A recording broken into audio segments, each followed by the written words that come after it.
So what's the mission?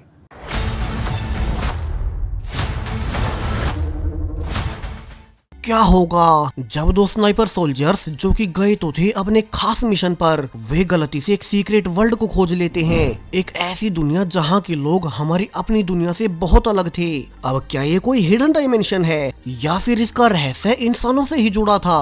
वहीं क्या दोनों सोल्जर्स फिर से अपनी दुनिया में वापस आ भी पाएंगे? चलिए शुरू से जानते हैं 2025 की latest scifi mystery movie The Gorge में। कहानी की शुरुआत द्रासा नाम की एक स्नाइपर से होती है जो कि आज अपने मिशन पर आई थी। वो एक प्राइवेट प्लेन से उतरते ही एक बड़े बिजनेसमैन को कई माइल दूर से ही शूट कर देती है। दरअसल द्रासा अपने काम में बहुत माहिर थी, इसलिए ही वो पैसों के बदले में ऐसे मिशंस को पूरा करती। अब वो अगले ही दिन अपने पिता से मिलने जाती है जो कि उसकी माँ की कब्र पर उनकी डेथ एनिवर्सरी पर इकट्ठा हुए थे। द्रासा के काम के बारे में उसके पिता को सब मालूम था, कैसे वो पैसों के बदले में लोगों को मारती है। अब वो आगे उन्हें रिवील करती है कि अभी उसे एक बहुत बड़ा ऑफर मिला है जिसमें कि उसे पूरे 1 साल के लिए किसी खास मिशन पर जाना होगा और उसे इसके बदले में इतने ज्यादा पैसे मिलेंगे कि फिर उन्हें अपनी पूरी लाइफ कमाने की जरूरत नहीं पड़ेगी। हालांकि द्रासा का पिता उसे एक बुरी खबर देता है, कैसे अब वो कैंसर से मर रहा था और इसलिए उसने फैसला किया है कि वो आने वाली 14 फरवरी यानी कि वैलेंटाइंस वाले दिन खुद से ही अपनी जान दे देगा। अब चूंकि द्रासा अगले 1 साल तक अपने सीक्रेट मिशन पर रहेगी, तो उसका पिता उसे 14 फरवरी वाले दिन उसके लिए कैंडल्स जलाने को कहता है जहां द्रासा कहीं भी हो। दूसरी ओर ऐसा ही एक और एक्स मिलिट्री सोल्जर लिवाई दिखाया जाता है जो कि हमेशा की तरह आज भी अपनी नींद से जाग गया, क्योंकि उसने मिलिट्री के दौरान बहुत से लोगों की जान ली थी, जिस कारण अब तो उसे ढंग से नींद भी नहीं आती। वो भी अपनी यूनिट का सबसे कुशल स्नाइपर था जिसने बहुत ज्यादा दूरी से अपने टारगेट्स को खत्म किया था। अब आज उसे अचानक से मिलिट्री बेस पर वापस बुलाया जाता है जहाँ की एक एजेंट बेथ पहले से उसका इंतजार कर रही थी और वो भी लिवाई को एक बहुत बड़ा ऑफर करती है कि उसे उनके लिए पूरे 1 साल तक एक सीक्रेट मिशन पर जाना होगा जिसके बदले में लिवाई को लाखों डॉलर्स मिलेंगे और फिर कभी उसे लाइफ में पैसों की कमी नहीं पड़ेगी।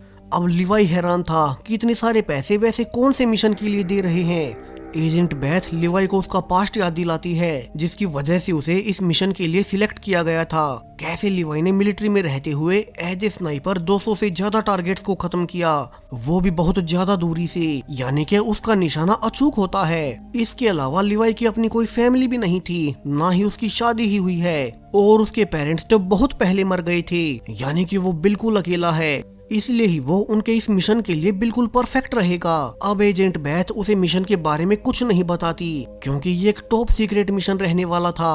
अब लिवाई जिसकी लाइफ वैसे ही कुछ खास नहीं चल रही, वो इतने सारे पैसों के लिए अब बेथ के मिशन के लिए मान ही जाता है। अब कई घंटों बाद जब लिवाई की बेहोशी से आंखें खुली तो उसे एक सोल्जर आकर बताती है कि लिवाई अपने मिशन की लोकेशन के बहुत करीब है और उसे यहाँ से प्लेन से नीचे कूदकर 40 किलोमीटर दूर नॉर्थ में जाना होगा। वहीं पर उसे उसके मिशन के बारे में बताया जाएगा।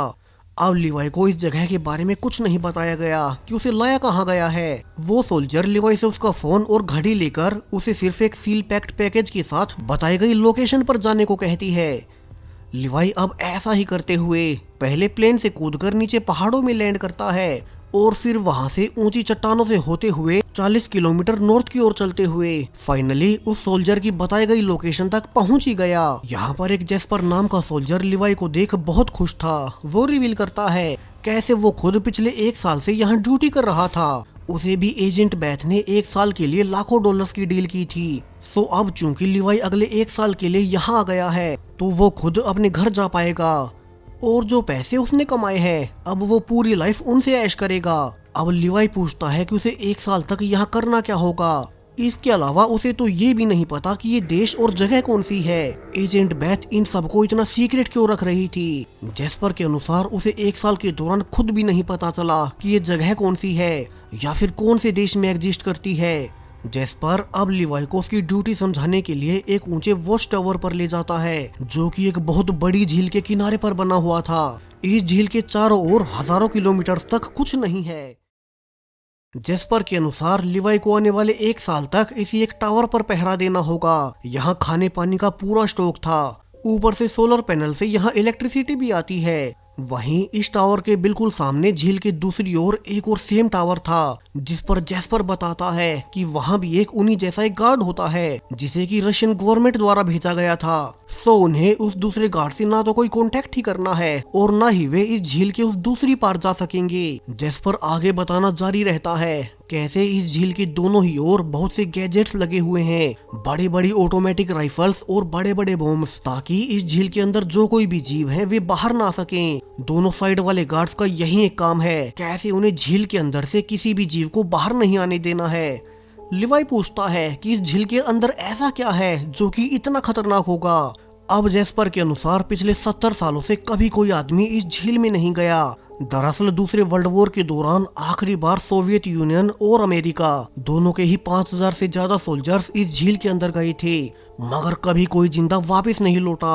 उसी के बाद से अमेरिका और सोवियत यूनियन दोनों ही पार्टीज ने अपने अपने वॉच टावर्स झील के दोनों किनारों पर बना दिए ताकि इसमें जो कोई भी हो वो बाहर ना सके।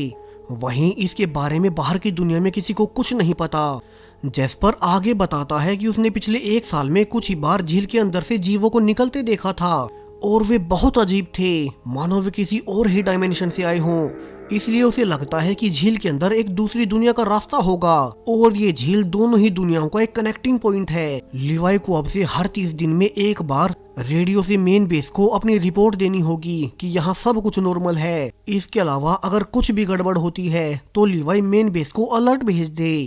अब जैस्पर ने वो सब कुछ लिवाई को समझा दिया था जो कि उसे खुद पता था और ये सब उसे भी उसके पहले वाले गार्ड ने ही बताया था, यानी कि ये जानकारी हर एक गार्ड अगले गार्ड में ट्रांसफर कर देता है। और अब जैस्पर लिवाई को गुड बाय बोल अपनी ड्यूटी खत्म कर अपने घर वापस जाने के लिए निकल पड़ता है। वो काफी दूर आकर उस पॉइंट पर पहुंच गया जहां से उसे एजेंट बेथ का हेलीकॉप्टर पिक करने आया था। लेकिन अब सरप्राइजिंगली हेलीकॉप्टर के ऊपर जाते ही जैस्पर को गोली मारकर नीचे फेंक दिया जाता है। यानी कि पिछले 70 सालों से हर एक साल किसी न किसी सोल्जर को बहुत ज्यादा पैसों के लालच में यहाँ ड्यूटी के लिए भेजा जाता और जब उनका 1 साल का टाइम पूरा हो जाता तो खुद गवर्नमेंट उन्हें जान से मार देती है ताकि बाहर की दुनिया तक इस जगह की सच्चाई न पहुंच सके। अब इस जगह की ऐसी कौन सी मिस्ट्री है जिसे छुपाने के लिए ये सब किया जा रहा था? ये एक बहुत बड़ा राज है जो कि कहानी में आगे रिवील होगा। धीरे धीरे अब लिवाई को भी इस आउटपोस्ट पर रहते हुए 1 महीना बीत जाता है। वो अपनी डेली लाइफ की ड्यूटीज पूरी करता, सारे इलेक्ट्रॉनिक डिवाइसेस को चेक करता, अपनी साइड के एरिया में 2 बार पेट्रोलिंग करता और हर महीने वाली रिपोर्ट भी रेडियो पर भेजता। इसके बावजूद वो अकेले में क्या ही करे, तो वो टावर में मौजूद बुक्स को पढ़ने लगता है। एक दिन उसे ये भी नोटिस हुआ कि टावर की एक दीवार पर बहुत से कोट्स लिखे हुए थे। ये सब हर उस गार्ड ने लिखे थे जो कि पिछले 70 सालों से हर साल यहाँ ड्यूटी के लिए आए थे। हालांकि लिवाई को अभी ये नहीं पता है कि उनमें से हर एक को उनकी 1 साल की ड्यूटी के बाद मार दिया जाता था। अब इतने दिनों तक अकेले रहने के बाद आज लिवाई तय करता है कि वो अपनी बाइनोकुलर से झील की दूसरी ओर वाले टावर में देखेगा कि रशिया की ओर से वहाँ कौन कौन ड्यूटी के लिए आया है। और उसे एक लड़की दिखाई देती है, दरअसल ये दारशा ही थी जिसे कि हमने कहानी के शुरू में देखा था। यानी कि उसे भी उसकी गवर्नमेंट ने यहाँ उसकी साइड के टावर के लिए भेजा था। आने वाले दिनों में दोनों ही अपने अपने टावर से एक दूसरे को बाइनोकुलर से देखते। वैसे भी उनके पास फोन या बाकी कुछ तो था ही नहीं, ऊपर से उनके सैकड़ों किलोमीटर दूर दूर तक कुछ नहीं है, तो उनका खुद को अकेला फील करना स्वाभाविक सी बात थी। ऐसे ही दोनों को अपनी अपनी ड्यूटी करते हुए 1 और महीना बीत जाता है। आज दारशा का बर्थडे था, तो वो इस बार जानबूझकर हवा में फायर कर लिवाई से बात करने की कोशिश करने लगती है। शुरू में लिवाई अपनी ओर से लिखकर कहता भी है कि उन्हें एक दूसरे से कांटेक्ट करना अलाउड नहीं है, लेकिन दारशा ने लिखा कि वैसे भी इस वीराने में 1 साल तक वे दोनों ही रहने वाले हैं, तो उन्हें कुछ नियम कानूनों को तोड़ देना चाहिए। लिवाई भी अब 2 महीने बाद तक अकेला हो गया था, सो दोनों अपने अपने बोर्ड्स पर लिखकर एक दूसरे के बारे में जानने लगते हैं। दोनों ही स्नाइपर्स थे, सो वे एक दूसरे के बेस पर सटीक निशाने लगाकर अपनी अपनी काबिलियत शोकेस करने लगते हैं। कुल मिलाकर दोनों की ही ये रात बहुत अच्छी निकल रही थी कि तभी दारशा इशारा करती है कैसे लिवाई के टावर के नीचे कुछ हलचल हो रही थी, यानी कि उस झील से कोई जीव ऊपर आ रहे हैं। अब लिवाई नोटिस करता है कि एक इंसान जैसा दिखने वाला जीव जिसकी बॉडी पर टहनियां उगी हुई थी वे ऊपर चढ़ रहे हैं। तो अपने ऑर्डर्स के अनुसार लिवाई उन पर शूट करके उन्हें जान से मारने लगता है। यहाँ टावर के नीचे माइंस भी लगी हुई थी तो अब वे भी ब्लास्ट होते हुए वे जीव मरने लगते हैं। वहीं उनकी इतनी ज्यादा संख्या को देख दार्शा भी अपनी ओर से मशीन गन लेकर लिवाई की ओर के जीवों को मारने में उसकी मदद करने लगती है और जल्दी उन्होंने सारे जीवों को मार गिराया। लेकिन जब उन्हें लगा कि सब शांत हो गया है तो अब दार्शा की ओर भी वही क्रीचर ऊपर आने लगते हैं। इस बार लिवाई की बारी थी दार्शा की मदद करने की। हालांकि यहाँ बहुत से ऐसे ही क्रीचर्स ऊपर आने की कोशिश कर रहे थे, तो लिवाई अपनी मशीन गन से उन्हें एक एक कर जान से मारने लगता है। लिवाई और दार्शा के अलावा उनकी टावर पर लगे ऑटोमेटिक वेपन्स भी एक्टिवेट हो गए और वे उन जीवों को ऊपर आने से पहले ही मार गिराते हैं। अब कुछ देर बाद जब सब कुछ शांत हो गया तो दार्शा लिखती है कैसे उसका आज तक का ये सबसे बेस्ट बर्थडे था। इतने महीनों बाद उसकी आज लिवाई से दोस्ती हो गई। ऊपर से उन्होंने पहली बार उन जीवों को भी देख लिया जिन्हें कि उन्हें ऊपर आने से रोकना था। अब सुबह होने पर लिवाई अपनी साइड के सारे फटे हुए माइंड्स को चेंज करने लगता है ताकि अगर दोबारा से वे जीव ऊपर आने की कोशिश करें तो ये नई माइंड्स फिर से उन्हें उड़ा दें। इसी बीच उसे नोटिस भी होता है कि एक ड्रोन उस पर नजर रखे हुए है, लेकिन ये है किसका ये किसी को नहीं पता।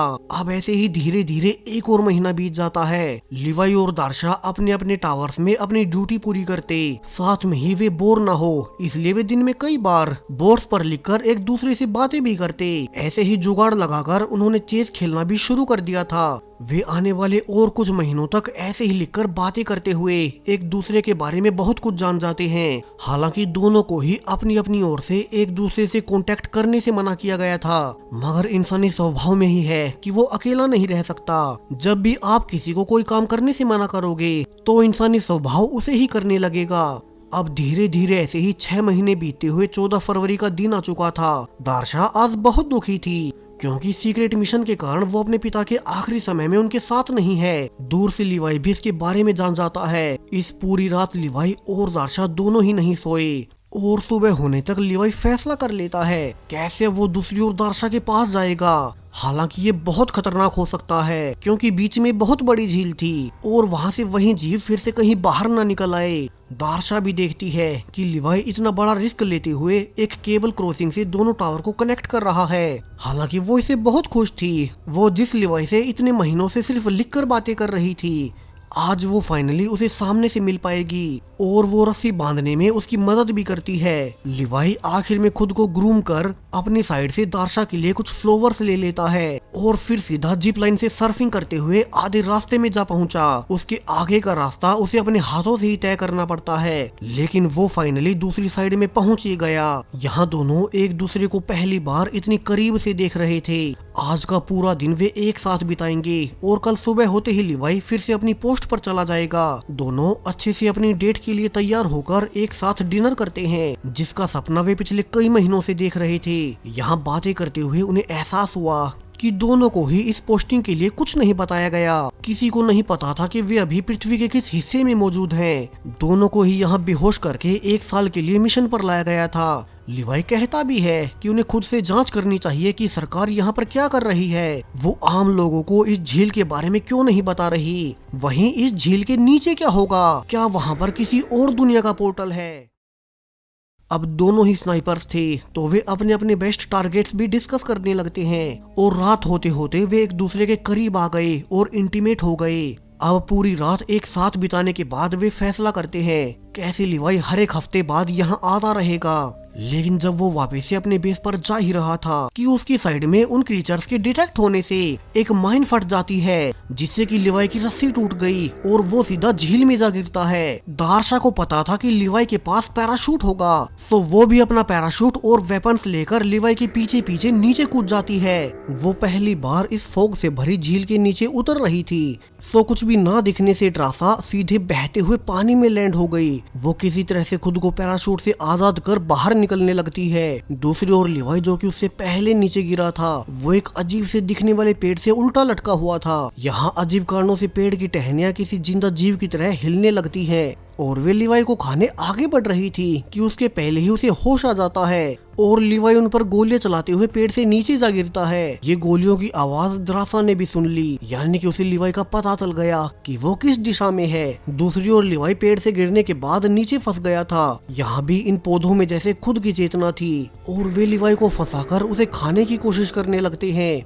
वो चाहकर भी कुछ नहीं कर पा रहा था कि आखिरी वक्त पर अब तक द्रासा वहाँ आकर लिवाई को खाए जाने से बचा लेती है। अब लिवाई हैरान था कि द्रासा उसके लिए खुद नीचे झील में उतर आई, वो जगह जहाँ से आज तक कभी कोई जिंदा वापस ऊपर नहीं लौटा। दोनों अब इस अजीब सी जगह से आगे चलकर जाने लगते हैं ताकि उन्हें वापस से ऊपर जाने का रास्ता मिल सके। वे अब तक इतना तो समझ चुके थे कि ये जगह कोई नॉर्मल नहीं, यहाँ के पेड़ पौधों से लेकर जीव जंतुओं तक हर किसी में चेतना थी। अब वे सोच ही रहे थे कि ये जगह ऐसी क्यों है कि वहीं क्रीचर जो कि ऊपर आने की कोशिश कर रहे थे, वे अपने घोड़ों पर बैठकर उन पर अटैक करने लगते हैं। वे पूरी तरह से टहनियों से बने हुए थे, मानो यहाँ पर इंसानों और पौधों का म्यूटेशन हुआ हो। हालांकि लिवाई और द्रासा दोनों के पास गन थी, तो वे थोड़ी ही देर में उन्हें मारकर आजाद हो जाते हैं। लिवाई अपनी छोरी भी देता है कि यहाँ के सारे ही जीव उन पर इसीलिए अटैक कर रहे हैं क्योंकि वे उन्हें अपना खाना समझ रहे हैं।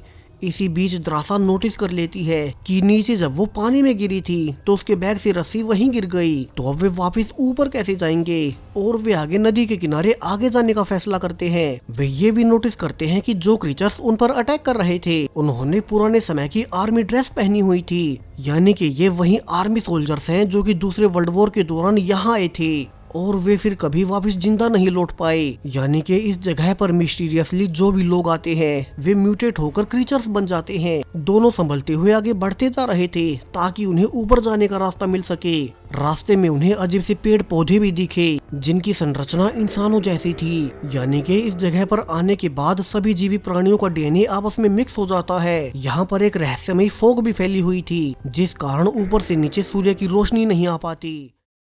दोनों आगे बढ़ने पर देखते हैं कि यहाँ तो एक पूरा कस्बा बसा हुआ था। अब बाहर खतरे को देख दोनों जल्दी से एक चर्च जैसी बिल्डिंग में घुसते हैं जिसके अंदर बहुत सारे नरकंकाल पड़े हुए थे। लिवाई बताता है कि ये वही सोल्जर्स होंगे जिन्होंने खुद को म्यूटेट होने से बचाने के लिए खुद की जान दे दी। द्रासा और लिवाई अब ये सोच ही रहे थे कि यहाँ इस जगह पर ये सब कैसे हो गया कि तभी ऊपर से उन पर म्यूटेटेड स्पाइडर्स अटैक करने आते हैं। अब दोनों किसी तरह से खुद को बचाते हुए उन्हें शूट कर रहे थे कि तभी दरवाजे से अब वही ह्यूमन क्रीचर्स वे भी आ जाते हैं। लिवाई और द्रासा किसी तरह से उनसे भी लड़ते हुए आखिरकार चर्च की एक दीवार उड़ा देते हैं और दोनों फाइनली वहां से सही सलामत बाहर निकल ही गए। हालांकि खतरा अब भी उतना ही था। यहाँ तो पेड़ पौधों से लेकर कीड़े मकोड़ों तक सब कुछ म्यूटेट हो चुका था और ये दोनों अभी उन सब के लिए खाना है, तो अब उनके ऊपर कहीं से भी कुछ भी अटैक कर सकता है। दोनों को चलते हुए थोड़ी ही आगे एक पुरानी लैब दिखाई देती है, तो वे जल्दी से वहीं घुसते हैं ताकि पीछे से और कोई क्रीचर उन पर अटैक ना कर दे। वे पहले सावधानी से गेट को अच्छे से ब्लॉक कर अंदर देखने जाते हैं कि इसे बनाया किसने होगा। ये असल में एक पुरानी साइंस लैब थी जहाँ की बहुत तरह के केमिकल कंपाउंड्स पड़े हुए थे। उन्हें यहाँ पर पुराने रिकॉर्डेड कैसेट्स और एक चल रहा जनरेटर मिल जाता है, तो वे पहले जनरेटर से पावर को ऑन कर पास के प्रोजेक्टर से उस रील को चालू कर देते हैं ताकि उन्हें कुछ तो पता चले कि इस जगह का राज क्या है। अब इस पुरानी वीडियो में एक डॉक्टर सामने आती है जो कि दूसरे वर्ल्ड वॉर के दौरान यहाँ आई थी। वो वीडियो में एक्सप्लेन करने लगती है कैसे अमेरिका और सोवियत यूनियन दोनों ही साइड्स बेशक से आपस में लड़ रही थी, मगर उन्होंने यहाँ इस झील वाले प्रोजेक्ट को साथ में करने का डिसीजन लिया। दरअसल वे दोनों इस सीक्रेट जगह पर आकर न्यूक्लियर बॉम्ब से भी बड़ा कुछ एक्सपेरिमेंट कर रहे थे जिसके बाद दुनिया का कोई भी देश उनके सामने न टिक पाए। लेकिन फिर यहाँ पर एक बड़ा भूकंप आया तो उससे यहाँ की लैब ढह गई और इससे लैब में जो खतरनाक केमिकल गैसेस थी वो पूरी झील में फैल गई। उसी की वजह से इंसानों समेत बाकी जीवित प्राणियों का सभी का डीएनए आपस में मिक्स होने लगा। इंसान, एनिमल्स, बर्ड्स, यहाँ तक कि इंसेक्ट्स तक सभी म्यूटेट हो गए। यानी कि पूरी झील में जो बाहर फॉग फैली हुई थी वो वही गैस है जिससे कि इंसान म्यूटेट होने लगते हैं। वही अब लिवाई और द्रासा पिछले कई घंटों से इसी गैस में थे। डॉक्टर आगे कहती है कि इंसानों में से म्यूटेट होने के लिए 10 से ज्यादा घंटे लगते हैं, तो अगर उसके पहले लिवाई और द्रासा यहाँ से निकल पाए तो वे बच जाएंगे। वीडियो में आगे डॉक्टर के अनुसार ये इन्फेक्शन इस झील से बाहर नहीं निकलना चाहिए। कोई भी यहाँ का इन्फेक्टेड इंसान बाहर की दुनिया में नहीं पहुँचना चाहिए, वरना तो ये म्यूटेशन पूरी दुनिया में फैल जाएगा और फिर कोई नहीं बचेगा। इसलिए ही सरकारें सभी से छुपकर इस झील से किसी भी जीव को बाहर नहीं निकलने देती। अब लिवाई और द्रासा लैब में और चेकिंग करने लगते हैं ताकि उन्हें और सुराग मिले कि अगर इस झील से इतना ही खतरा था तो गवर्नमेंट ने यहाँ पर बॉम्ब गिराकर सब कुछ पहले ही उड़ा क्यों नहीं दिया। और लिवाई को यहाँ से साल 2000 के आसपास का एक पुराना कंप्यूटर मिलता है, यानी कि यहाँ पर सब कुछ सील करने के बाद भी और लोग आए थे। वे कंप्यूटर को शुरू करते ही डार्क लेक कंपनी का नाम देखते हैं और यहाँ से उन्हें सब कुछ साफ हो गया। दरअसल डार्क लेक दुनिया की सबसे बड़ी प्राइवेट कंपनी है जो कि विभिन्न देशों की सरकारों को वेपन्स और दूसरे हथियार बेचा करती थी, यानी कि उन दोनों को किसी सरकार ने नहीं बल्कि इसी डार्क लेक नामक प्राइवेट कंपनी ने हायर किया था। लिवाई कंप्यूटर के डॉक्यूमेंट से ये भी जान पाता है कैसे ये कंपनी अब तक इस झील के अंदर के क्रीचर्स को स्टडी कर रही है, इसलिए ही वे ऊपर अपने पहरेदार रखते हैं। वे जानबूझकर इस झील को बॉम्ब से नहीं उड़ाते। और इस प्राइवेट कंपनी का अगला प्रोजेक्ट इन्हीं म्यूटेटेड जीवों पर स्टडी कर सुपर सोल्जर्स बनाने का था।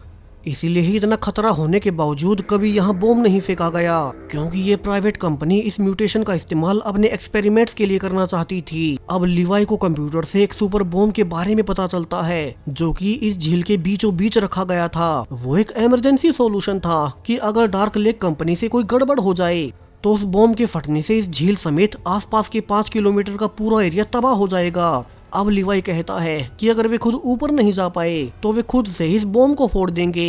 ये डार्क लेक नामक कंपनी अपने पर्सनल फायदे के लिए ऊपर की पूरी दुनिया को खतरे में डाल रही है, तो वे सब कुछ डिस्ट्रॉय कर देंगे। लेकिन अब जब वे बाहर जा ही रहे थे कि द्रासा को उसका एम्यूनेशन वाला बैग नहीं मिलता जो कि उसने गेट पर ही छोड़ा था, यानी कि अब उन्हें बाहर जाकर वो बैग ढूंढना होगा। वे बाहर स्मोक ग्रेनेड फेंककर अपने बैग ढूंढने लगते हैं और जब द्रासा अपना बैग उठा ही रही थी कि उसका पैर एक रस्सी में फंस जाता है जिसे कि एक क्रीचर घोड़े पर बैठकर खींच ले गया, यानी कि ये एक सोचा समझा ट्रैप था। ये क्रीचर जो कि पूरी तरह से इंसान भी नहीं थे, इनमें अभी तक भी कुछ हद तक इंसानी चेतना बची रह गई जिसकी वजह से ये प्लानिंग कर पाते हैं। द्रासा जो कि खुद को बचाने की कोशिश कर रही थी, उसका सर एक पेड़ पर लगने से वो बेहोश हो जाती है। वहीं पीछे लिवाई जो कि उन्हीं का पीछा कर रहा था, वो अब उनके निशानों का पीछा करते हुए एक पुरानी 1950s के टाइम की मिसाइल फैक्ट्री में जा पहुंचता है जिसके अंदर द्रासा जो कि बंधी हुई थी उसे फिर से होश आता है और सामने वही क्रीचर अब उसे मारकर खाने की प्लानिंग कर रहा था।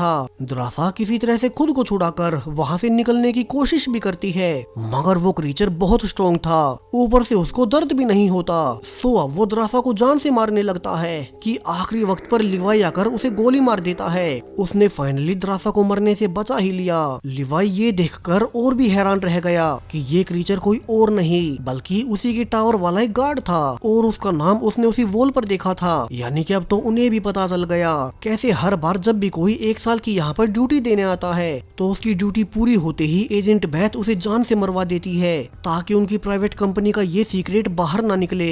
यानी कि अगर वे अपनी 1 साल की ड्यूटी पूरी भी कर लेते तो दोनों को वैसे भी मरवा दिया जाने वाला था। अब दोनों बाहर निकलते हुए देखते हैं कि यहाँ के प्लांट्स में इंसानी चेतना फ्यूज हो गई, सो दोनों उनसे बचकर बाहर निकलने लगते हैं। इसी बीच द्रासा से गलती से एक पौधे को टच हो गया और इससे अब वे जागते हुए उन दोनों को पकड़ने लगते हैं। लिवाई और द्रासा यहाँ से पौधों को काटते हुए बाहर निकल रहे थे और आखिर में उन्हें एक ग्रेनेड को फोड़कर खुद को बचाना पड़ता है। अब यहाँ से बाहर निकलने के बाद उन्हें एक पावरफुल इंजन वाली जीप मिल गई और इसी से लिवाई को वापस से ऊपर जाने का तरीका मिल चुका था। दोनों जल्दी से जीप में बैठकर उसी दीवार की ओर जाते हैं जो कि ऊपर उनके टावर तक जा रही थी। वहीं उनके पीछे वहीं क्रीचर्स भी अटैक करने आते हैं, सो अब वे उनसे लड़ते हुए अब जीप को ही उस केबल से बांध देते हैं जिस केबल से गिरते हुए शुरू में लिवाई नीचे आया था। वे अब पूरी जीप के साथ केबल के सहारे ऊपर जाने लगते हैं जबकि उन्हीं के पीछे वही क्रीचर्स थे, वे उसी केबल को पकड़कर ऊपर आ रहे थे। सो लिवाई और द्रासा दोनों ही अब रास्ते में उनसे लड़ने लगते हैं। हालांकि उन क्रीचर्स की संख्या ज्यादा होने से लिवाई वहीं नीचे भी गिरने वाला था, लेकिन वो किसी तरह से फ्रेम को पकड़ ही लेता है और अब वो नीचे वाले सभी क्रीचर्स को मारने के लिए लिवाई अब जीप के ऑयल टैंक को फोड़ उसमें आग लगा देता है। अब इससे उनकी खुद की जीप में ब्लास्ट हो गया था,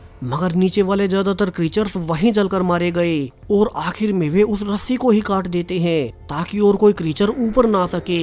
और फाइनली दोनों फिर से ऊपर द्रासा के बेस पर पहुंच ही गए। दोनों कुछ देर आराम करने के बाद डिसाइड करने लगते हैं कि उन्हें आगे क्या करना चाहिए। वे कई सारे घंटे नीचे उस गैस में रहे थे, तो अभी तो उन्हें भी नहीं पता कि कहीं वे भी तो इन्फेक्टेड नहीं हो गए होंगे। लिवाई कहता है कि उन्हें पूरे 5 दिन तक खुद को क्वारंटाइन रखना होगा और अगर वे इन्फेक्टेड निकलते हैं तो वे खुद नीचे जाकर वो बम फोड़ देंगे। वे इस इन्फेक्शन को आम दुनिया में नहीं ला सकते। इसी बीच वो कन्फेस भी करता है कि कैसे जब वो इस मिशन पर आया था तो उसका अपना कोई नहीं था, उसे तो जीने की कोई इच्छा भी नहीं बची थी। मगर अब उसे द्रासा मिलने के बाद सब कुछ बदल चुका है। दोनों को ही इस मिशन के दौरान लाइफ पार्टनर मिल गया। सो अब दोनों एक साथ जीना चाहते हैं। दोनों फैसला करते हैं कि वे इस पूरी झील को बम से उड़ाकर फ्रांस भागकर छिप जाएंगे ताकि उन्हें कभी कोई ढूंढ ना पाए। लिवाई अब वापस से अपने बेस पर आकर रेडियो पर झूठी रिपोर्ट देता है कि यहाँ पर सब नॉर्मल है। हालांकि एजेंट बैथ के ड्रोन ने नीचे झील में उनकी एक्टिविटी ट्रेस कर ली थी। सो एजेंट बैथ ऑर्डर देती है कि लिवाई का अगला मिशन है कि वो दूसरे साइड वाले गार्ड को जान से मार दे। दरअसल एजेंट बैथ ने नीचे लैब के कैमरा से ऑलरेडी देख लिया था कि लिवाई और द्रासा एक साथ नीचे गए थे। तो वो फोन करते ही अपने सोल्जर से अगले ही दिन हेलीकॉप्टर से उसी बेस पर जाने को कहती है ताकि वे द्रासा और लिवाई दोनों को मार दे। वहीं लिवाई और द्रासा पहले से सावधान थे और जब उन्हें एजेंट बैथ का हेलीकॉप्टर आते हुए दिखाई देता है तो जल्दी से दोनों जंगल की ओर भागने लगते हैं। उन्होंने असल में पहले से सब कुछ प्लान कर रखा था। वे पहले उन ड्रोनों को गिराते हैं जो कि उनका पीछा कर रहे थे और वे तेजी से भागते हुए डेंजर एरिया के लास्ट पॉइंट तक पहुंच गए। दूसरी ओर एजेंट बैथ अपने सोल्जर्स के साथ टावर में चेक कर रही थी कि लिवाई को उनकी कंपनी के बारे में क्या क्या पता चल गया।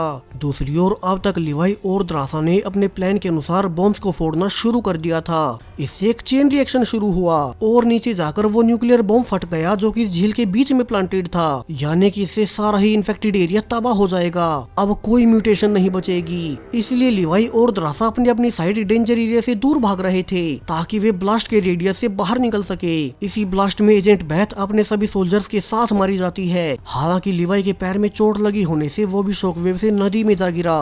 अब जैसा कि उनका प्लान था, द्रासा अपनी साइड पर 5 दिन तक खुद को क्वारंटाइन रखती है, लेकिन जब उसे खुद में इन्फेक्शन नहीं मिला तो वो फ्रांस के लिए निकल ही गई। वो उसी जगह पर आ गई जहाँ की लिवाई और उसने एक साथ छिपने का फैसला किया था, लेकिन लिवाई कभी यहाँ पहुँचा ही नहीं। द्रासा उसका आखिरी लेटर भी पढ़ती है जो कि उसने इसलिए लिखा था कि अगर वो खुद सर्वाइव ना कर पाए तो द्रासा इसे पढ़ ले। द्रासा आने वाले कई महीनों तक यहीं एक कैफे में काम करने लगती है कि एक दिन उसे लिवाई दिख ही गया। दोनों एक दूसरे को देख बहुत खुश थे। लिवाई बताता भी है कैसे वो घायल होने की वजह से जल्दी नहीं आ सका, मगर अब वे अपनी पूरी ही लाइफ एक साथ बिताएंगे। वैसे भी उस झील को खत्म कर उन्होंने दुनिया भी बचा ली थी। और इसी हैप्पी एंडिंग के साथ ये मूवी यहीं पर खत्म हो जाती है। तो अगर आपको वीडियो पर मेहनत पसंद आई हो तो चैनल को सब्सक्राइब करें और भी ऐसे ही वीडियोस के लिए। Thank you.